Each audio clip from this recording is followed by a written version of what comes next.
നമസ്കാരം. +1 ഫിസിക്സ് ക്ലാസ്സിലേക്ക് സ്വാഗതം. ഇക്കഴിഞ്ഞ 2 ക്ലാസ്സുകളിൽ ക്വസ്റ്റ്യൻ പേപ്പർ ഡിസ്കസ് ചെയ്തു. 8ാമത്തെ ചോദ്യവും അതിന്റെ ഉത്തരവും വരെ കണ്ടു കഴിഞ്ഞു. ഇന്ന് 9ാമത്തെ ചോദ്യത്തിലേക്ക് കടക്കുന്നു.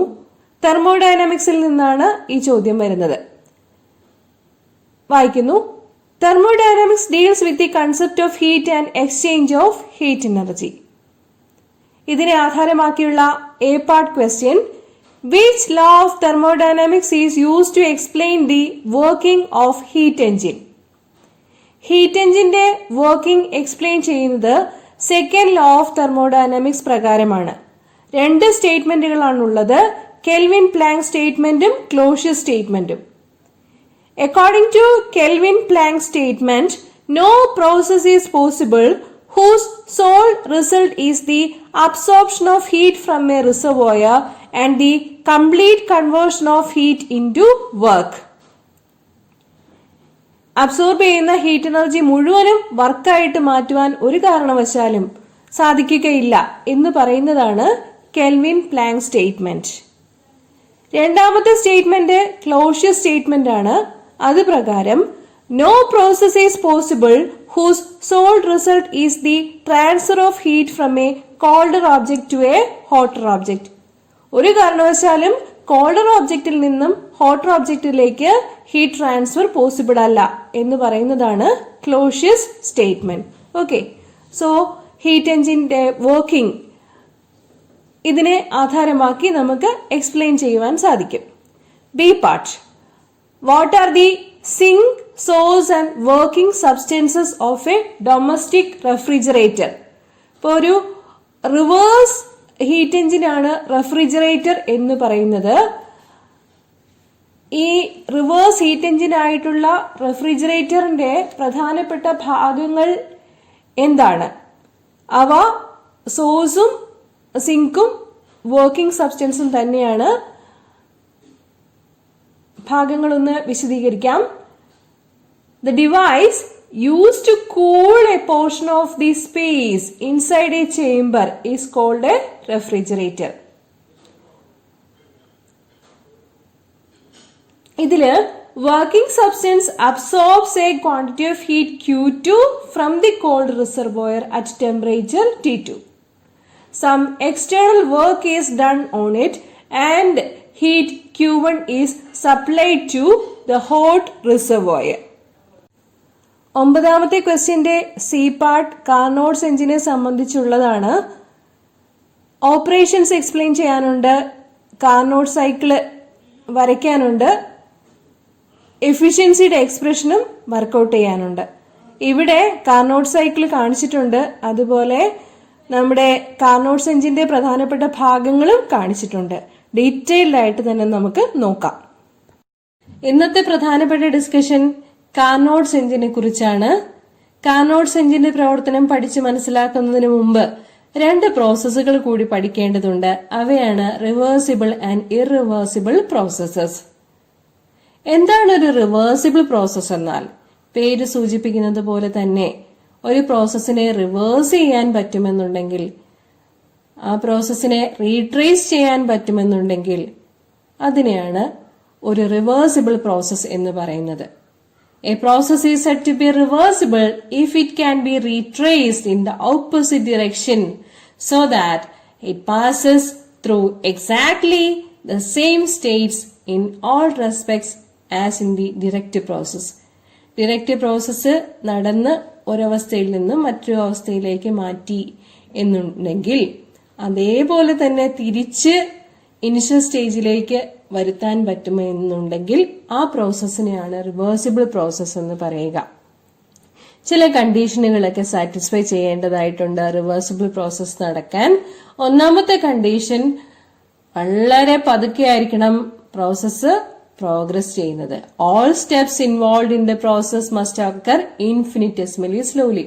വളരെ ഫാസ്റ്റ് ആയിട്ടാണ് കംപ്രഷനോ എക്സ്പാൻഷനോ ഒക്കെ ഗ്യാസിന്റെ കാര്യത്തിൽ നടക്കുന്നതെന്നുണ്ടെങ്കിൽ അവിടെ ഒരിക്കലും റിവേഴ്സിബിൾ എന്നുള്ള കൺസെപ്റ്റ് ഓർക്കാൻ പോലും പറ്റില്ല. പക്ഷെ വളരെ പതുക്കെയാണ് പ്രോസസ്സ് പ്രോഗ്രസ് ചെയ്യുന്നുണ്ടെങ്കിൽ റിവേഴ്സിബിൾ പ്രോസസ് എന്നുള്ള ആ ഒരു കൺസെപ്റ്റിനോട് അടുത്തെത്താൻ പറ്റുന്നതാണ്. ഓക്കെ, രണ്ടാമത്തെ കണ്ടീഷൻ ഡിസിപ്പേറ്റീവ് ഫോഴ്സസ് ആയിട്ടുള്ള friction, viscosity, electrical resistance etcetera must be completely absent. നമുക്കറിയാം, ഒരു സർക്യൂട്ടിൽ കൂടി കറണ്ട് കൺസിഡർ ചെയ്യുകയാണെങ്കിൽ ആ കറണ്ടിനെ പ്രതിരോധിച്ചുകൊണ്ട് സർക്യൂട്ട് ഓഫർ ചെയ്യുന്നതാണ്, കറണ്ട് ഫ്ലോയെ പ്രതിരോധിക്കുന്നതിനെയാണ് ഇലക്ട്രിക്കൽ റെസിസ്റ്റൻസ് എന്ന് പറയുന്നത്. അതുപോലെ തന്നെ ദ്രാവകത്തിന്റെ ഒഴുക്കിനെ പ്രതിരോധിക്കുന്നതാണ് ദ്രാവകത്തിന്റെ വിസ്കോസിറ്റി എന്ന് പറയുന്നത്. ഒരു സാധനം, ഒരു വസ്തു നിരക്കി നീക്കുമ്പോൾ ആ മുന്നോട്ടുള്ള തള്ളലിനെ പ്രതിരോധിക്കുന്നതാണ് ഫ്രിക്ഷണൽ ഫോഴ്സ് എന്ന് പറയുന്നത്. ഇതെല്ലാം ഡിസിപ്പേറ്റീവ് ഫോഴ്സസ് ആണ്. ഡിസിപ്പേറ്റീവ് ഫോഴ്സസ് ആയിട്ടുള്ളത് എല്ലാം എലിമിനേറ്റ് ചെയ്തു കഴിഞ്ഞാൽ മാത്രമേ റിവേഴ്സിബിൾ പ്രോസസ്സ് സാധ്യമാവുകയുള്ളൂ. അത് നടക്കണ കാര്യമല്ല. ഡിസിപ്പേറ്റീവ് ഫോഴ്സസിനെ പൂർണ്ണമായും എലിമിനേറ്റ് ചെയ്യുക എന്ന് പറയുന്നത് പ്രാക്ടിക്കൽ ആയിട്ടുള്ള കാര്യമല്ല. മൂന്നാമത്തെ condition, the pressure and temperature of the system must never differ appreciably from the surroundings at any stage of the process. ഇപ്പൊ സിസ്റ്റവും സറൗണ്ടിങ്സും തമ്മിലുള്ള പ്രഷറും ടെമ്പറേച്ചറും വേരിയേഷൻ ഉണ്ടാവാൻ പാടില്ല. ഒരേ പ്രഷറും ടെമ്പറേച്ചറും ഒക്കെ തന്നെ ആയിരിക്കണം റിവേഴ്സിബിൾ പ്രോസസ്സ് റീട്രേസ് ചെയ്യുമ്പോഴും സിസ്റ്റവും സറൗണ്ടിങ്സും തമ്മിൽ ഉണ്ടാവേണ്ടത്. ഓക്കെ, അപ്പോൾ ഈ കണ്ടീഷൻസ് എല്ലാം സാറ്റിസ്ഫൈ ചെയ്തുകൊണ്ട് ഒരു പ്രോസസ്സിനെ റീട്രേസ് ചെയ്യുക എന്ന് പറയുന്നത് എളുപ്പമല്ലെന്ന് നമുക്ക് മനസ്സിലാക്കാൻ പറ്റും. അതുകൊണ്ട് തന്നെ റിവേഴ്സിബിൾ പ്രോസസ് എന്ന് പറയുന്നത് ഒരു ഐഡിയലൈസ്ഡ് കൺസെപ്റ്റ് ആണ്. ഒരു എക്സാമ്പിൾ നോക്കാം. റിവേഴ്സിബിൾ പ്രോസസ്സിന്റെ ഒരു എക്സാമ്പിൾ ആണ്.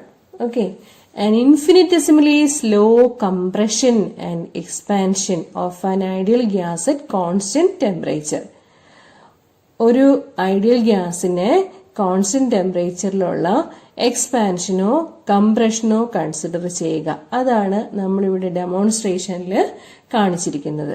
ഓക്കെ, അപ്പൊ ഇവിടെ നമ്മളൊരു ഐഡിയൽ ഗ്യാസ് എടുത്തിരിക്കുകയാണ്. അതിന്റെ വാൾസ് എന്ന് പറയുന്നത് കണ്ടക്ടിങ് വാൾസ് ആണ്. അതുപോലെ പിസ്റ്റൺ, ഫ്രിക്ഷൻലെസ് പിസ്റ്റൺ എന്നാണ് സങ്കല്പിച്ചിരിക്കുന്നത്. അപ്പം പ്രഷർ ഇൻക്രീസ് ചെയ്യുന്നത് വളരെ സ്ലോലി ആണെന്ന് വിചാരിക്കുക. അപ്പോൾ എന്ത് സംഭവിക്കും?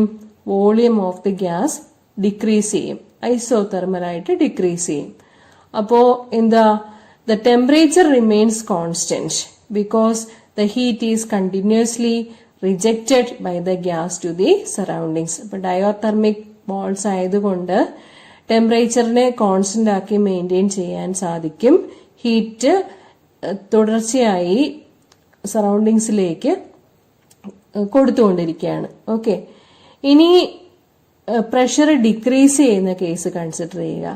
പ്രഷർ ഡിക്രീസ് ചെയ്യുകയാണെങ്കിൽ volume of the gas will increase ഐസോതെർമലി.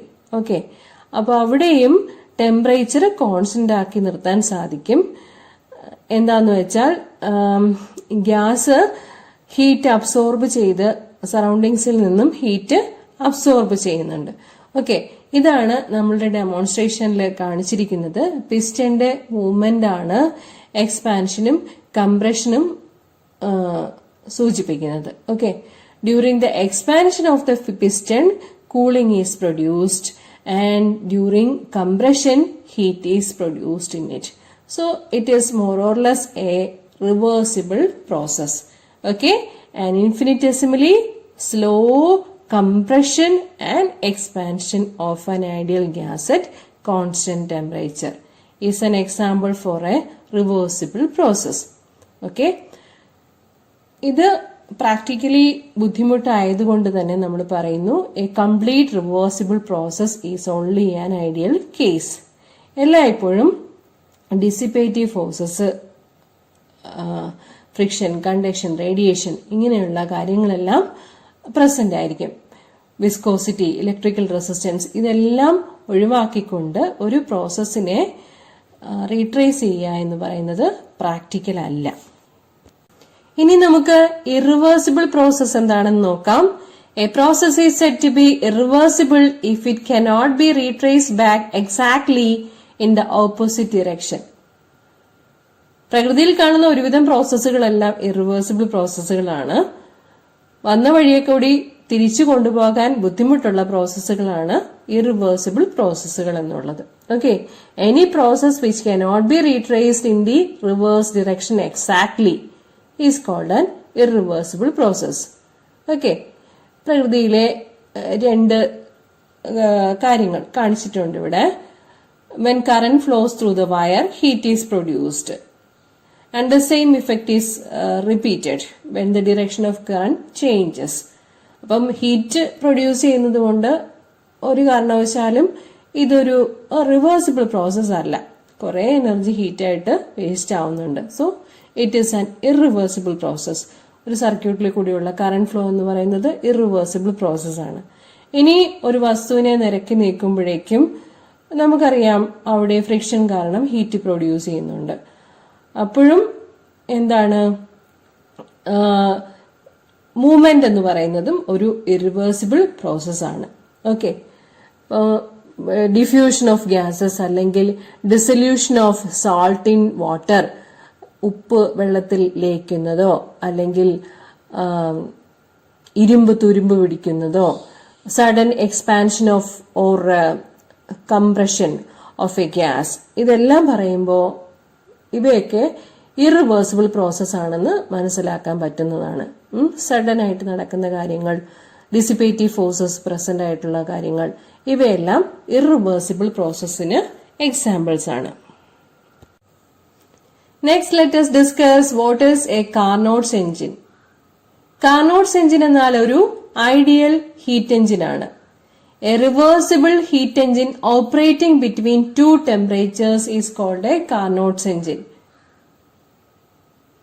Reversible heat engine ആണെന്ന് പറഞ്ഞിരിക്കുന്നത് കൊണ്ട് തന്നെ നമുക്ക് മനസ്സിലാക്കാൻ പറ്റും അതൊരു പ്രാക്ടിക്കൽ കേസ് അല്ല, only an ideal concept. A Carnot's engine. ഇതിൽ കാർനോട്ട്സ് എഞ്ചിന്റെ പ്രധാനപ്പെട്ട ഭാഗങ്ങൾ എന്നുള്ളത് source, working substance, insulator, sink, ഇവയെല്ലാമാണ്. ഓക്കെ, വർക്കിംഗ് സബ്സ്റ്റൻസ് എന്ന് പറയുന്നത് ഐഡിയൽ ഗ്യാസ് ആണ്. ഐഡിയൽ ഗ്യാസ് ഒരു സൈക്കിൾ ഓഫ് ഓപ്പറേഷന് വിധേയമാവുന്നുണ്ട്. രണ്ട് ഐസോതെർമൽ പ്രോസസ്സുകളും രണ്ട് അഡിയബാറ്റിക് പ്രോസസ്സുകളും നടക്കുന്നുണ്ട്. ഇങ്ങനെ രണ്ട് ഐസോതെർമൽ പ്രോസസ്സുകളും രണ്ട് അഡിയബാറ്റിക് പ്രോസസ്സുകളും നടക്കുന്ന ഒരു സൈക്കിളിനെയാണ് കാർനോട്ട് സൈക്കിൾ എന്ന് പറയുന്നത്. ഓക്കെ, എന്തൊക്കെയാണ് കാർനോട്ട്സ് എഞ്ചിന്റെ പ്രധാനപ്പെട്ട ഭാഗങ്ങൾ? നമ്മൾ അതിലേക്ക് പോവുകയാണ്. ഒരു സോഴ്സ്, ഒരു സിങ്ക്, ഒരു വർക്കിംഗ് സബ്സ്റ്റൻസ്, പിന്നെ ഒരു ഇൻസുലേറ്റിംഗ് സ്റ്റാൻഡ്. ഇവയെക്കുറിച്ച് ജസ്റ്റ് ഒന്ന് കഴിഞ്ഞ ക്ലാസ്സിൽ മെൻഷൻ ചെയ്തിരുന്നു ഹീറ്റ് എഞ്ചിൻസ് ഡിസ്കസ് ചെയ്തപ്പോൾ. ആദ്യം തന്നെ എന്താണ് ഐസോതെർമൽ എക്സ്പാൻഷൻ എന്ന് നോക്കാം. ഓക്കെ, നമ്മുടെ gas cylinder, ideal gas cylinder സോഴ്സിൽ വെക്കുകയാണ്. അപ്പോൾ സോഴ്സിൽ വെക്കുമ്പോഴേക്കും ഐസോതെർമൽ എക്സ്പാൻഷൻ ആണ് നടക്കുന്നത്. ഓക്കെ, ഐസോതെർമൽ എക്സ്പാൻഷൻ സ്റ്റേറ്റ് 1 നിന്നും സ്റ്റേറ്റ് 2 ഐസോതെർമൽ എക്സ്പാൻഷൻ നടക്കുന്നു. അതായത് പ്രഷറും വോളിയവും വ്യത്യാസപ്പെടുന്നുണ്ട്, പക്ഷെ ടെമ്പറേച്ചർ T1 തന്നെ മെയിൻറ്റെയിൻ ചെയ്യുന്നു. So that is isothermal expansion. Isothermal expansion of the gas from state P1 V1 T1 to P2 V2 T1. ടെമ്പറേച്ചറിന് വ്യത്യാസം വരുന്നില്ല. Place the cylinder on the source so that the gas acquires the temperature T1 of the source. അതിനുശേഷം എന്ത് സംഭവിക്കും? The gas is allowed to expand by slow outward motion of the piston. Piston മുകളിലേക്ക് move ചെയ്യും. The temperature of the gas falls. As the gas absorbs the required amount of heat from the source, it expands isothermally. Isothermal expansion ആണ് നടക്കുന്നത്. Q1 quantity of heat ആണ് absorb ചെയ്യുന്നത് എന്ന് വിചാരിക്കുക.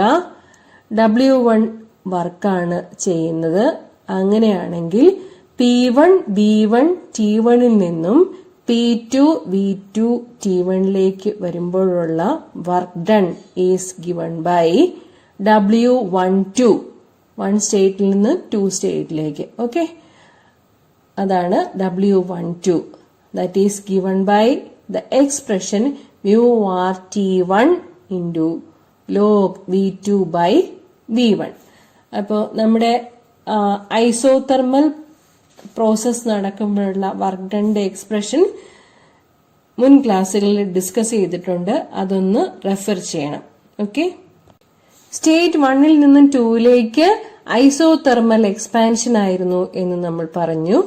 ഇനി 2ൽ നിന്ന് 3ലേക്ക് അഡിയബാറ്റിക് എക്സ്പാൻഷൻ ആണ്. The gas is now placed on the insulating stand and is allowed to expand slowly till its temperature falls to T2. Temperature T1, high temperature T1 ൽ നിന്ന് low temperature T2ലേക്ക് കുറയുന്നത് വരെ gas is allowed to expand. അന്നേരമുള്ള work done W23 ആണെന്ന് വിചാരിക്കുക. Then that is given by μr into T1 minus T2 divided by gamma minus 1. Okay. രണ്ട് പ്രോസസ്സുകൾ കഴിഞ്ഞു. Isothermal expansion, adiabatic expansion.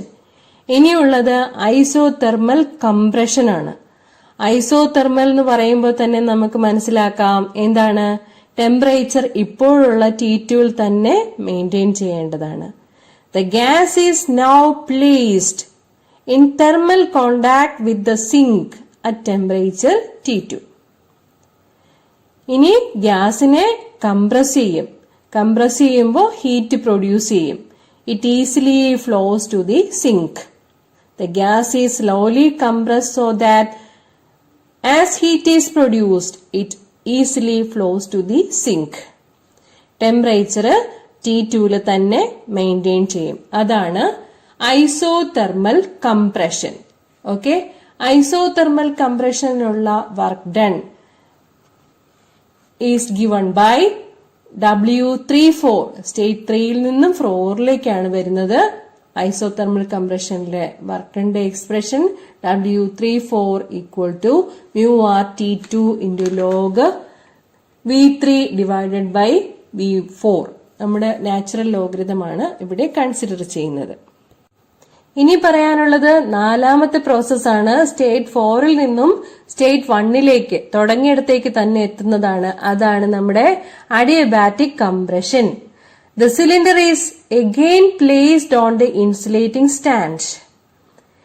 The gas is further compressed slowly till it returns to the initial state P1 V1 T1.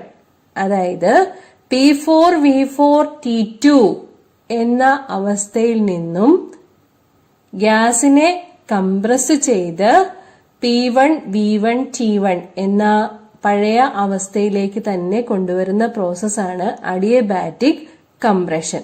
Okay, അപ്പൊ ഇവിടെ എന്താണ്, പ്രഷറും വോളിയമും ടെമ്പറേച്ചറും change ചെയ്യുന്നുണ്ട്. ഇന്റേണൽ എനർജി മാത്രമാണ് കോൺസ്റ്റന്റ് ആയിട്ട് നിൽക്കുന്നത്. ഓക്കെ, സോ ദ ഫോർത്ത് സ്റ്റേറ്റിൽ നിന്നും ഫസ്റ്റ് സ്റ്റേറ്റിലേക്കുള്ള work done W41 is given by μr into T1 minus T2 divided by gamma minus 1. ഇനി നമുക്ക് net work done by the gas per cycle കണ്ടുപിടിക്കണം.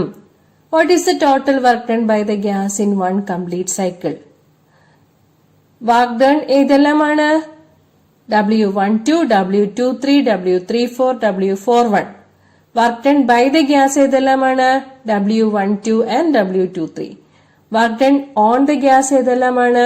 W34 and W41. Work done by the gas പോസിറ്റീവായിട്ടും work done on the gas നെഗറ്റീവായിട്ടുമാണ് എടുക്കുന്നത്. അപ്പോ net work done അല്ലെങ്കിൽ total work done by the gas in one complete cycle is given by the equation W equal to W12 plus W23 minus W34 minus W41. Arrow mark നോക്കുമ്പോൾ ഈ കാര്യം മനസ്സിലാവും. W12 and W23 positive ഡിറക്ഷനിലേക്കാണ് കൊടുത്തിരിക്കുന്നത്. ഇനി anti clock vice ആയിട്ടാണ് W34ന്റെയും W41ന്റെയും arrow mark കൊടുത്തിരിക്കുന്നത്. അവ രണ്ടും നെഗറ്റീവ് ആയിട്ട് എടുക്കുന്നത്. ഇക്വേഷൻസ് സബ്സ്റ്റിറ്റ്യൂട്ട് ചെയ്ത് കൊടുക്കുക. രണ്ടാമത്തെ നാലാമത്തെ ടേംസ് ക്യാൻസൽ ആയി പോകും. പിന്നെ ഉള്ളത് W equal to mu r T1 into log V2 by V1 minus mu r T2 log V3 by V4 എന്നായിരിക്കും. ഇക്വേഷൻ എ എന്നതിന് മാർക്ക് ചെയ്യാം. ഓക്കെ, ഇനി നമുക്ക് 4 പോയിന്റ്സ് മാർക്ക് ചെയ്യാനുണ്ട്. ഏതെല്ലാമാണ് 4 പോയിന്റ്സ് എന്നറിയോ? P1, V1, T1 എന്നുള്ള പോയിന്റിനെ ക്യാപിറ്റൽ എ എന്ന് മാർക്ക് ചെയ്യുക. അതായത് എ എന്ന് പറയുന്ന പോയിന്റിന്റെ കോർഡിനേറ്റ്സ് ആണ് P1, V1, T1. ബിയുടെ കോർഡിനേറ്റ്സ് P2, V2, T1. മൂന്നാമത്തത് സിയുടെ കോർഡിനേറ്റ്സ് P3, V3, T2. ഡിയുടെ coordinates P4, V4, T2. Okay, അപ്പൊ ഇവിടെ ഒരേ അഡിയബാറ്റിക്കിൽ കിടക്കുന്ന, അതായത് അഡിയബാറ്റിക് കംപ്രഷൻ നടക്കുമ്പോഴുള്ള 2 പോയിന്റ്സ് ആണ് ഇതെല്ലാം, എയും ഡിയും അല്ലെ. P1, V1, T1, P4, V4, T2. അതാണ് അഡിയബാറ്റിക് കംപ്രഷൻ നടക്കുന്നത്. ഓക്കെ, P4, V4, T2ൽ നിന്നും P1, V1, T1ലേക്കാണ് അഡിയബാറ്റിക് കംപ്രഷൻ നടക്കുന്നത്. അഡിയബാറ്റിക് കംപ്രഷന് ടെമ്പറേച്ചറിന്റെയും വോളിയത്തിന്റെയും ടേംസിലുള്ള ഇക്വേഷൻ അറിയണം. നമുക്ക് പ്രഷറിന്റെയും വോളിയത്തിന്റെയും ടേംസിലുള്ള അഡിയബാറ്റിക് റിലേഷൻ അറിയാം. PV raised to gamma is a constant എന്നാണ്. അത് തന്നെ PV equal to RT, 1 mole of an ideal ഗ്യാസിന്റെ ഇക്വേഷൻ സബ്സ്റ്റിറ്റ്യൂട്ട് ചെയ്ത് കൊടുത്തിട്ട് ടെമ്പറേച്ചറിലും വോളിയത്തിലും വേണമെങ്കിൽ എഴുതാൻ പറ്റും അല്ലെ, അല്ലെങ്കിൽ പ്രഷറിലും ടെമ്പറേച്ചറിലും എഴുതാൻ പറ്റും. നമുക്കിപ്പോ ഇവിടെ വേണ്ടത് ടെമ്പറേച്ചറിലും വോളിയത്തിലുമുള്ള അഡിയബാറ്റിക് റിലേഷൻ ആണ്. Adiabatic relation four temperature and volume is T into V raised to gamma minus 1 equal to a constant എന്നാണ്. Temperature into volume raise to gamma minus 1 equal to a constant എന്നുള്ളതാണ്. അപ്പോൾ ആ equation ആണ് A എന്ന പോയിന്റിനും D എന്ന പോയിന്റിനും substitute ചെയ്ത് കൊടുക്കേണ്ടത്. ഓക്കെ, അപ്പോ since the points A and D lie on the same adiabatic compression, we have T1 V1 raised to gamma minus 1. V1-നാണ് ഗാമ മൈനസ് 1 പവർ ആയിട്ട് എഴുതേണ്ടത് കേട്ടോ. അതുപോലെ T2 V4 raised to gamma minus 1. V4ന്റെ power ആയിട്ടാണ് gamma minus 1 കൊടുക്കേണ്ടത്. അങ്ങനെ കൊടുക്കുമ്പോൾ ഇക്വേഷൻ കിട്ടുന്നത് T2 by T1 equal to V1 by V4 power ആയിട്ട് വേണം ഗാമ മൈനസ് 1 കൊടുക്കാൻ. ഓക്കെ, ഇൻറ്റു എന്നല്ല, V1 by V4 raise to gamma minus 1. V1 by V4 power ആയിട്ട് ഗാമ മൈനസ് 1 കൊടുക്കണം. ഓക്കെ, അതുപോലെ തന്നെ B and C points consider ചെയ്യുമ്പോൾ അവിടെയാണ് അഡിയബാറ്റിക് എക്സ്പാൻഷൻ നടക്കുന്നത്. അഡിയബാറ്റിക് എക്സ്പാൻഷൻ എവിടെ നിന്ന് എങ്ങോട്ടാ? P2 V2 T1ൽ നിന്നും P3 V3 T2ലേക്കാണ് അഡിയബാറ്റിക് എക്സ്പാൻഷൻ നടക്കുന്നത്. ആ അഡിയബാറ്റിക് എക്സ്പാൻഷൻ നടക്കുന്ന ഭാഗത്ത് നമ്മള് ടെമ്പറേച്ചറിലും വോളിയത്തിലുള്ള ഇക്വേഷൻ കൊടുക്കുമ്പോൾ എന്തായിരിക്കും വരുന്നത്? T1 V2 raised to gamma minus 1 equal to T2 V3 raised to gamma minus 1. Notes എഴുതുന്നുണ്ടെങ്കിൽ ഞാൻ പറയുന്നത് കേട്ടിട്ട് വേണം നോട്ട്സ് എഴുതാൻ. ഇത് അങ്ങനെ തന്നെ പകർത്തി വെക്കരുത്, പലപ്പോഴും മിസ്റ്റേക്സ് വരുന്നുണ്ട്. ഇത് പറയുന്നത് കേട്ട് ശ്രദ്ധിച്ച് ഡീറ്റെയിൽ ആയിട്ട് പഠിക്കണം എന്നുള്ളവര് എഴുതിയാൽ മതി. അല്ലാത്തവർക്ക് ഈ പ്രോസസ്സസ് എഴുതി ഇക്വേഷൻ എഴുതിയാൽ തന്നെ മാർക്ക് കിട്ടുന്നതായിരിക്കും. ഡീറ്റെയിൽ ആയിട്ട് പഠിക്കണം എന്നുള്ളവര് കാര്യം ഒന്ന് ശ്രദ്ധിച്ച് എഴുതിയാൽ നന്നായിരിക്കും. ഓക്കെ, അപ്പോ ബി ആൻഡ് സിയിലെ അഡിയബാറ്റിക് എക്സ്പാൻഷന്റെ ഇക്വേഷൻ ആണ് എഴുതാനുള്ളത്. T1 into V2 raised to gamma minus 1 equal to T2 into V3 raised to gamma minus 1. അത് T2 by T1 എഴുതുമ്പോ എന്താ കിട്ടുക? T2 by T1 equal to V2 by V3 the whole raised to gamma minus 1 എന്ന് കിട്ടുന്നതായിരിക്കും. Equation B and equation C നോക്കുക. LHS രണ്ടിന്റെയും same ആണ്. അതുകൊണ്ട് RHS equate ചെയ്യാം. V1 by V4 the whole raised to gamma minus 1 equal to V2 by V3 the whole raised to gamma minus 1 എന്ന് കിട്ടും. Okay, അതിൽ നിന്നും നമുക്ക് കിട്ടുന്ന എക്സ്പ്രഷൻ എന്തായിരിക്കും? V2 by V1 equal to V3 by V4 എന്നായിരിക്കും. Okay, ഇനി equation എയിലേക്ക് വരിക. ഇക്വേഷൻ എ എന്നാൽ വർക്ക് ഡണിനുള്ള എക്സ്പ്രഷൻ ആണ്. That is mu r T1 log V2 by V1 minus mu r T2 log V3 by V4. Okay, V3 by V4 എന്ന് പറയുന്നത് V2 by V1 തന്നെ ആകുമ്പോൾ എക്സ്പ്രഷൻ എന്താകും? mu r T1 log V2 by V1 minus mu r T2 log V2 by V1 എന്നായിരിക്കും. First term quantity of heat absorbed ആണ്. Second term എത്രത്തോളം quantity of heat വർക്കായിട്ട് convert ചെയ്തു എന്നുള്ളതാണ്. Okay, so equation A എന്ന് പറയുന്നത് Q1 minus Q2 ആണ്. Q1 is mu r T1 log V2 by V1. Q2 is mu r T2 log V2 by V1. എന്തുകൊണ്ടാണ് V3 by V4 എന്ന് പറഞ്ഞാൽ V2 by V1 തന്നെ ആയതുകൊണ്ട്. Okay, ഇനി നമുക്ക് എഫിഷ്യൻസി കാൽക്കുലേറ്റ് ചെയ്യാം. എഫിഷ്യൻസിയുടെ expression eta equal to W divided by Q1 എന്നാണ്. എങ്ങനെയാണ് W ഡിവൈഡഡ് ബൈ Q1 എന്ന് പറയുക?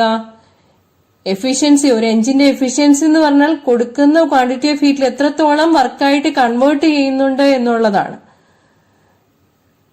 That is eta equal to heat converted into work divided by heat absorb from the source.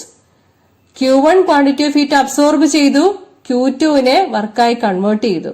So the net amount of heat converted into work is Q1 minus Q2. നമ്മൾ പറഞ്ഞു കഴിഞ്ഞു അതിന്റെ expression. 1 mole of an ideal gas എടുക്കുകയാണെങ്കിൽ heat converted into work എത്രയായിരിക്കും? RT1 log V2 by V1 minus RT2 log V2 by V1 ആയിരിക്കും. ഇത് ഏതാണ്? Equation A ആണ്. Equation A 1 mole of an ideal ഗ്യാസിന് എഴുതുന്നതാണ് ഈ ന്യൂമറേറ്ററിൽ കിടക്കുന്നത്. ഡിനോമിനേറ്ററിലുള്ളത് ഏതാ? Q1.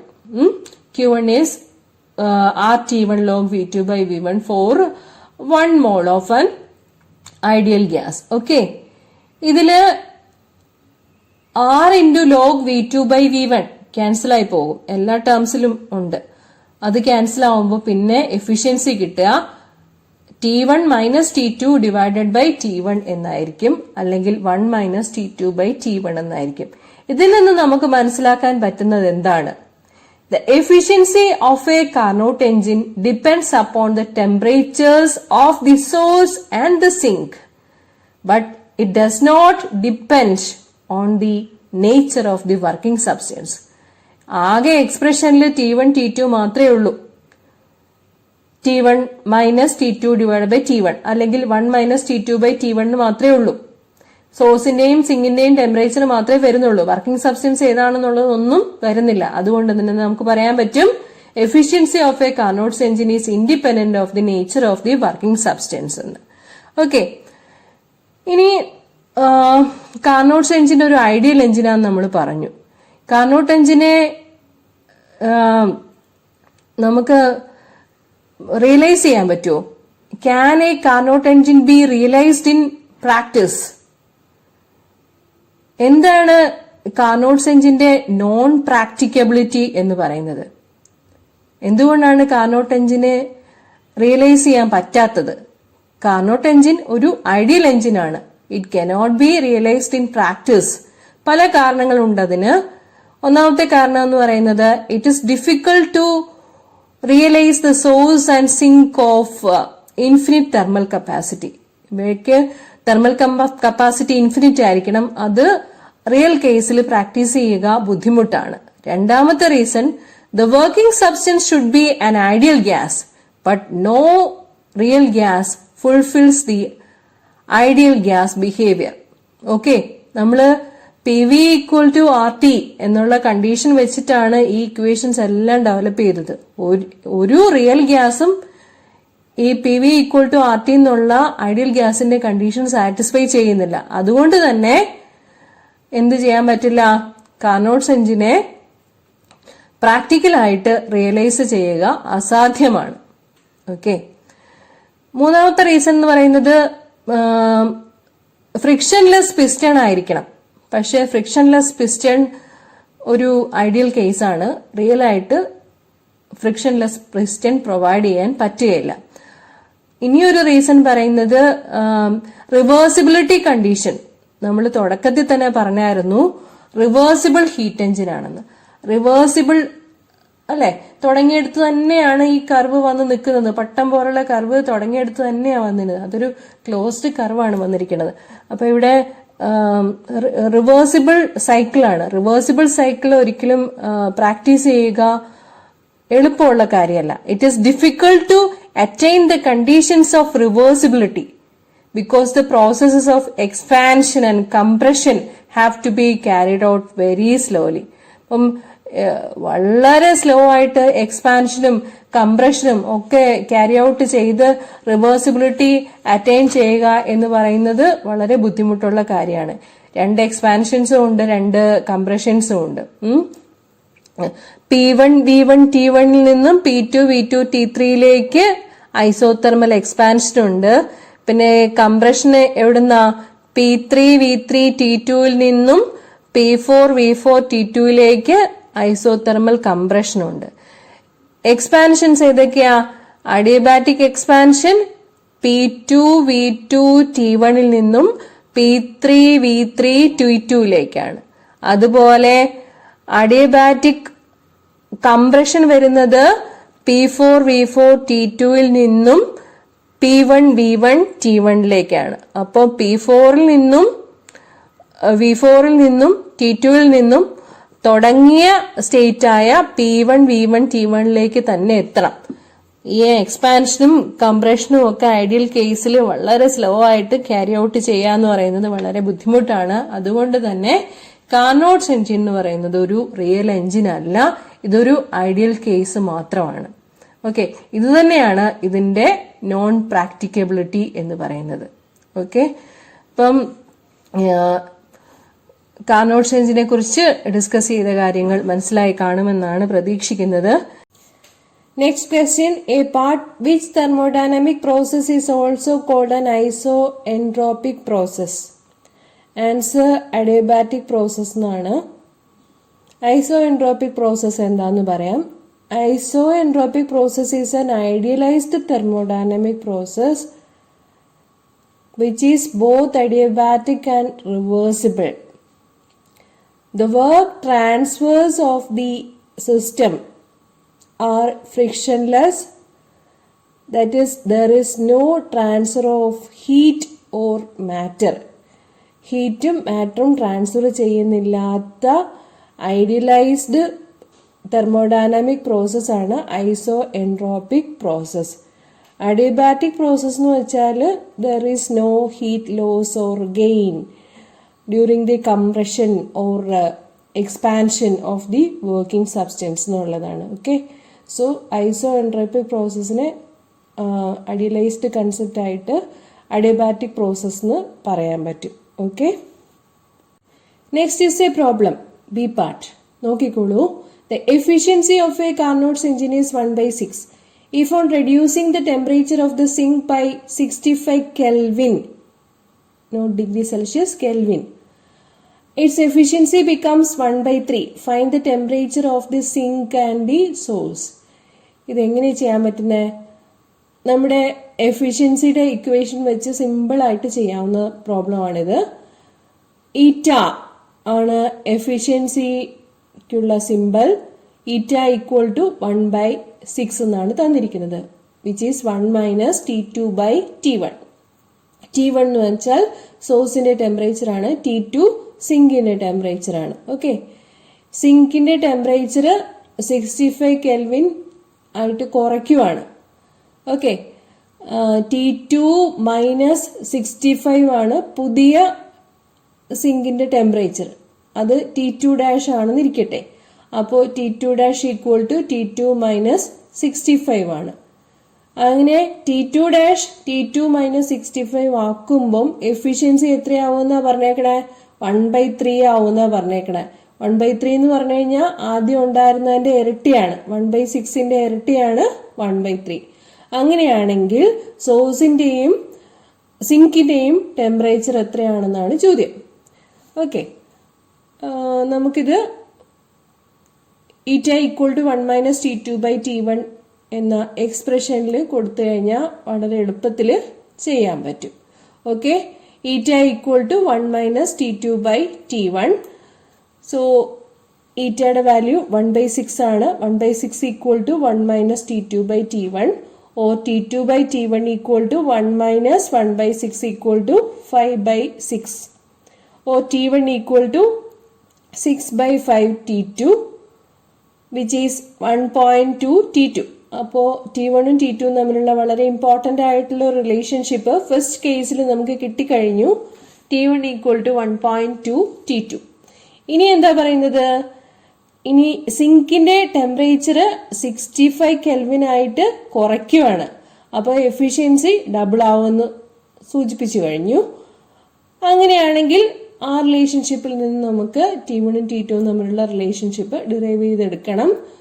We have T2' = T2 - 65. T2 - 65 ആയിട്ട് സിങ്കിന്റെ ടെമ്പറേച്ചർ കുറയ്ക്കുമ്പോഴുള്ള ന്യൂ എഫിഷ്യൻസി ആണ് η'. അത് 1/3 ആണ്. So η' = 1 - T2' / T1. Okay, so 1/3 = 1 - T2 - 65 / T1. ഇതിൽ നിന്നും T1ന്റെ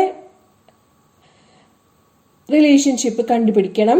സോൾവ് ചെയ്യുമ്പോൾ നമുക്ക് കിട്ടും T1 = 1.5 × T2 - 65 എന്ന്. ഓക്കെ, ആദ്യം കിട്ടിയ ഇക്വേഷൻ ഏതായിരുന്നു? T1 = 1.2 T2 എന്നാണ്. ആ വാല്യൂ സബ്സ്റ്റിറ്റ്യൂട്ട് ചെയ്ത് കൊടുക്കുമ്പോൾ 1.2 T2 = 1.5 T2 - 1.5 × 65 എന്ന് കിട്ടും. T2ന് സോൾവ് ചെയ്യുമ്പോൾ 325 കെൽവിൻ എന്ന് കിട്ടുന്നതായിരിക്കും. T1ന്റെ വാല്യൂ 1.2 T2 ആണ്. സോ T1ഉം T2ഉം കിട്ടിക്കഴിഞ്ഞു. ഏതൊക്കെയാണ്? T1 390 കെൽവിനും T2 325 കെൽവിനും. ഓക്കെ, ഇനി തേർഡ് പാർട്ടിലേക്ക് പോകാം. Obtain the expression for the work done during the adiabatic process. Work done during the adiabatic process ഞാനൊരു വീഡിയോ ചെയ്തിട്ടുണ്ട്, അതൊന്ന് റെഫർ ചെയ്യണം. സോ അതിനി ഞാനിവിടെ ഡിസ്കസ് ചെയ്യുന്നില്ല. ലിങ്ക് ഡിസ്ക്രിപ്ഷൻ ബോക്സിൽ കൊടുത്തിരിക്കാം. ഓക്കെ.